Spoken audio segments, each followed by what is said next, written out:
Welcome to the last session of 10 Strategies to Thrive in Tough Economic Times. I'm so glad that you've been with me over the last few days. Hope you're looking forward to this last session. Before we get started, I do want to apologize real quick. My voice is beginning to give out. I've got some hot tea. If I have to take a drink every once in a while, I hope you'll understand. But definitely wanted to make sure that got through this last session for you. So, again, let me introduce myself. I'm Chris Mahan of Chris Mahan Consulting, and really haven't done this so far during this series, but I hope you'll allow me to take a moment just to do a little bit of commercial. Small business owners hire me to assist them in adding anywhere between $10,000 and $100,000 to their annual revenue in 12 months or less. And I accomplish this by coaching my clients, helping them to develop strategic marketing and implementing effective business practices. In my practice, in my coaching, I use proprietary software that allows me to take any business through more than 495 million weighted algorithmic sequences to determine the best path for that business to follow to success. So if you're ready to take your business to the next level, to achieve the revenue and profits that will provide you and your family with financial stability for years to come, then I hope you'll schedule a call where we can determine if I can be of service to you. You can do that by using that link that you see on your screen. Now, I promise you, this will not be some high-powered sales call where I will use any and every tactic I can think of to get you to sign on with me as a client. First of all, let me be upfront with you. I don't accept every business that seeks out my services. In order for me to work with someone, there has to be some chemistry between me and my clients. If I don't feel that we're a good match, I'll let you know. I'll help you find some other resources you can look into, but I'm only working with business owners who are coachable, first of all, and most important, who are hungry for success and are willing to put forth the time and the effort to make that success a reality. So if you book a call, I'll introduce you to my coaching program, answer any questions you might have, and then if you're interested, we'll have a discussion about working together. If you're not interested, if the timing isn't right, if you don't believe I can deliver the goods, then we'll simply part as friends. So if you have any interest at all, schedule a half-hour call with me by using the link at the bottom of the screen, https://tinyurl.com/CMC-consulting. So again, that's right there on your screen. Well, in this series, we've been discussing strategies you can begin to implement immediately in your business that can result in a 25% increase or more in your annual revenues. In this last session, we'll be addressing the fastest way to increase your profit margin. But before we get to that topic, I would like to challenge your thinking with regards to your annual revenue. And guess what? Not only do I have a cup of hot tea here on my desk, I also have a fly that's decided to buzz around me. And you know that sometime in the next half hour, he's going to land on my nose or somewhere and distract me like he already has. So again, just another warning. I've got a cup of hot tea for my throat. And I have a fly to make my life miserable. All right. So as I said, in this last session, we're going to be addressing the fastest way to increase your profit margin. But before we get to that topic, like I said, I'd like to challenge your thinking with regards to your annual revenue. Many small business owners look forward to the day when their business is bringing in $1 million annually. For many, that is the status of success. But let me ask you, would you rather have a business with an annual revenue of $1 million that's operating with a 25% profit margin, or a $600,000 business that operates with a 50% profit margin.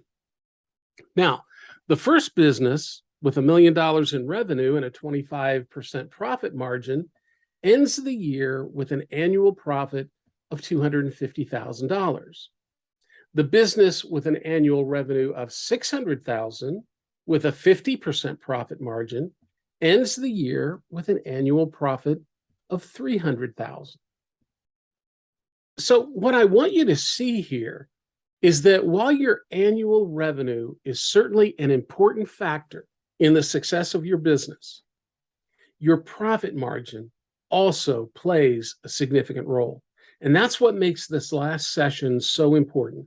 I want you to understand the impact increasing your profit margin has on the profitability of your business. All right, so with that said, let's dive into this topic of increasing your profit margin.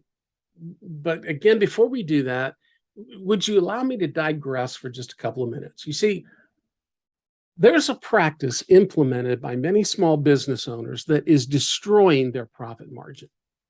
So before I share what I believe you should do to increase your profits, let me share something that I strongly encourage you to cease doing if this is a part of your marketing strategy. I feel so strongly about this that I've often opened this discussion by saying this practice is one of the fastest ways to bankruptcy that I know. So, what should you be removing from your marketing strategy? And do this immediately. Stop discounting. Let me repeat that. Stop discounting. Now, you're probably saying, hey, everybody's discounting their products in order to draw more customers into their stores. Well, here's where you see one of the major distinctions between a small business and a conglomerate. Discounting as a marketing strategy is a numbers game. If your business has numerous outlets all across the country and you have millions of customers, discounting may be a valuable tool in your marketing arsenal. Not so much if you're a small business. So let's take a look at some of the numbers. Let's say a business sells as their primary product something that we're going to call a widget, and they sell it for $100. Now, it costs that business $70 to produce it or purchase it, which means the business's profit margin on that widget is 30%. Now, for every widget the business sells, it makes a $30 profit. How many widgets would that business have to sell in order to rake in a $1,000 profit? Well, they would have to sell 34 widgets, which would result in a profit of $1,020. All right. So this business owner takes a look at what people are doing around him or her. They see people discounting so that, they've got the big signs outside and they've got flyers and they've got newspaper ads and all this stuff in hopes that by running this sale, that they're going to bring a lot more people into their store. So this business owner decides, hey, I'm going to try that. I want to bring more customers into the store. So he or she offers a 10% discount on that $100 widget. So $100 minus the 10% discount makes the new selling price $90. However, it still cost $70 to produce or purchase that widget. So now your profit margin is 20%. That's the $90 selling price minus the $70 it cost you to produce it or purchase it. That's a $20 profit. $20 is 20% of $100. When offering a widget at a 10% discount, how many widgets does this business have to sell now in order to equal the $1,020 profit they were making when they sold it at full price? Are you ready? 51. This business would have to sell 51 widgets to make a $1,020 profit. That means this business selling their widgets for $90 would have to sell 17 more widgets just to break even. You need 17 additional customers to purchase the discounted widget in order to make what you did when you sold it at full price. Do you realize that means you must bring in 50% more paying customers? Not just customers who may walk through your door to check out your widget special. These have to be paying customers. That means if your conversion rate is 50%, you need 34 new people to walk into your business just to make what you were making before you discounted the product. But now answer this question for me. When was the last time a 10% discount caused you to check out a store you've never been to before? You see, 10% discounts are almost laughable. A 10% discount doesn't get anybody very excited. So let's up the ante. Instead of offering a 10% discount, what if we offered a 15% discount? What would that look like? Well, now the business is making a $15 profit, 15% profit margin. How many widgets do you have to sell now to make that $1,020 profit? 68. You have to bring in an additional 34 paying customers. That's 100% more than what you needed when you sold the widget at its full price of $100. And again, that only brings you back to the same profit you were making before you started the whole discounting fiasco. But as a consumer yourself, you know that anything less than 20% doesn't really grab people's attention. So what if our fictional business offers their $100 widget at a 20% discount? That business would have to triple the number of paying customers just to break even. So, do you see why I highly recommend you cease discounting? It is not a sound marketing strategy to either bring in new customers or increase your profit. In fact, when you discount your price, you decrease your profit $1 for every dollar you discount. Dollar for dollar. When you discount your price, you decrease your profit $1 for every dollar you discount. Now, are there times when discounting your products or services does make sense for a small business? Well, sure. I just don't recommend it as a general marketing strategy. So I don't recommend discounting your products or services. What do I recommend that will help you increase your profit and build your bottom line? What's a strategy to increase your profit? Are you ready? Here it is. Increase your prices. Remember, for every dollar you discount, you take $1 out of your profit. The flip side of that is that for every dollar you raise your price, you add $1 to your profit. So let's take a look at the numbers again. Our fictional business raises the price on the $100 widget by 10%. So the new price is $110.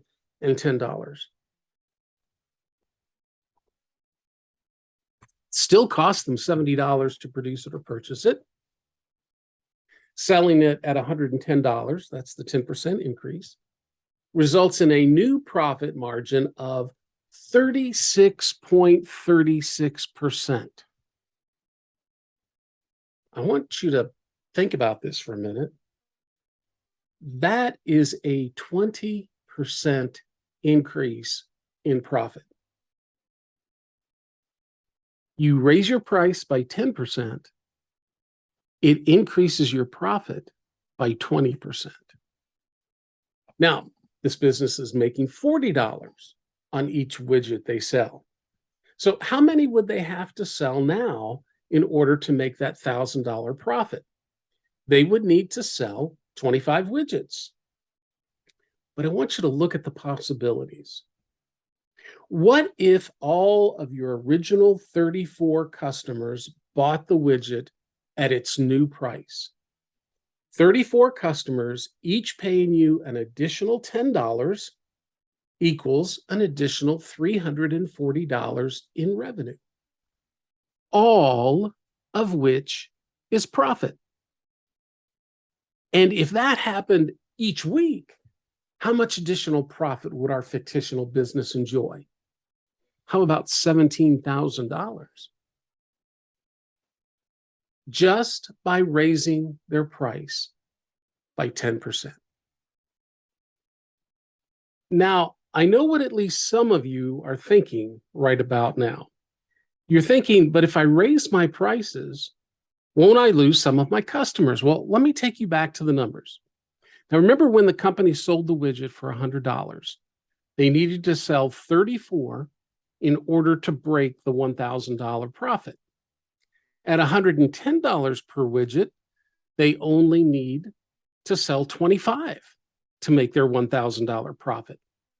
They could lose 9 of their original 34 customers and will still be making about the same amount of profit. That means you could lose up to 25% of your customers before it begins to negatively impact your bottom line. Do you really think you would lose 25% of your customers over a $10 increase on a $100 product? It's highly unlikely. But despite how unlikely it may be, please heed this word of caution. It is possible. Therefore, like many other new strategies that you might implement in your business, it's always wise to test it out first. If you own more than one location, you might raise your prices at just one of the locations to see how that move is received. If you're in one location, but you sell various products or services, only raise the price on one of those products or services. At the end of a predetermined period of time, check your sales records. Did the sales for that product drop off measurably? Did they stay the same? Did sales increase? So once you've tested this strategy and determined if it's workable, if it's a workable one for you and your business, then you could implement it on a larger and more permanent scale. Now, there are 2 things with which I want to end this discussion. First, this whole series is designed to help you thrive in tough economic times. The COVID-19 pandemic wrought havoc on many small businesses. Currently, some of the common complaints that I still hear from small business owners focuses on supply chain issues, rising interest rates, rising inflation, customers having less money for discretionary spending. Many business owners struggle with finding qualified workers who will actually show up and work. How did the pandemic affect your business? How does the cost of transportation affect you and your business still today? My experience in discussing this with business owners like yourself is that your suppliers and vendors raised their prices on you. Whereas pre-COVID, that fictional widget that we've been talking about cost $70 to produce or purchase, post-COVID could easily have increased that by 10% or more. And what I've discovered is that many business owners have been reluctant to pass that cost on to their customers. Frankly, it's one of the reasons why many businesses had to shut their doors during the pandemic. You see, there are some owners that don't pay attention to their profit loss statements. And if they ignore those, they are missing the impact this is having on their business. They look at their revenue and they say, hey, we're not doing too bad. Our revenues remain steady over the last few years. But let me remind you what I said toward the beginning of this session. Revenue is important, but so is your profit margin. If over the last few years your cost of goods has gone up, if your overhead is higher than it was just 3 years ago, but your revenue is unchanged, that simply means your business is not as profitable today as it was pre-COVID. For some of you, you may need to raise your prices just to get your profit margin back to where it was a few years ago. And so raising your prices, it might be the right time. Now, here's a second thought. Most customers are very well aware of the impact the pandemic has had on businesses. They know what rising interest rates and inflation mean for the economy. They know that the rising cost of diesel fuel affects transportation and delivery costs and will mean that it is going to cost them more when they go to the grocery store. In other words, most customers understand the need for small businesses to raise their prices. They know how all of this has affected you, and many will not begrudge you at all for having to raise your prices just to keep up with the financial strain the last few years have produced. Now, some will. Some will leave. And my advice with regard to those customers who are going to abandon you over reasonable price increases, let them go. They probably weren't your best customers anyway. They certainly weren't among the 20% who are responsible for 80% of your sales. So just let them go. The time is right because you may need to catch up with some of the things that happened with you during COVID. And the time is right because most customers understand the economic climate that small business owners are working in. And they are not going to be surprised that you've had to raise your prices. Well, I hate to say this, but I'm afraid I might have lied to you because I have one other thing I want to leave you with. If you know who makes up your target audience, if you have a market dominating position that provides a solution to the problem faced by that target audience, if you provide excellent customer experiences every time they come to you, and you're providing extraordinary value in your products and services, you will find that raising your prices will have little effect on your business. Well, I want to thank you for the privilege of spending time with you over the last few days. I truly appreciate you, and I appreciate the opportunity to serve you. If I can be of service to you now or in the future, please contact me. Better yet, book a call with me now to see how I might be able to best assist you. I'm Chris Mahan of Chris Mahan Consulting. I look forward to speaking with you soon.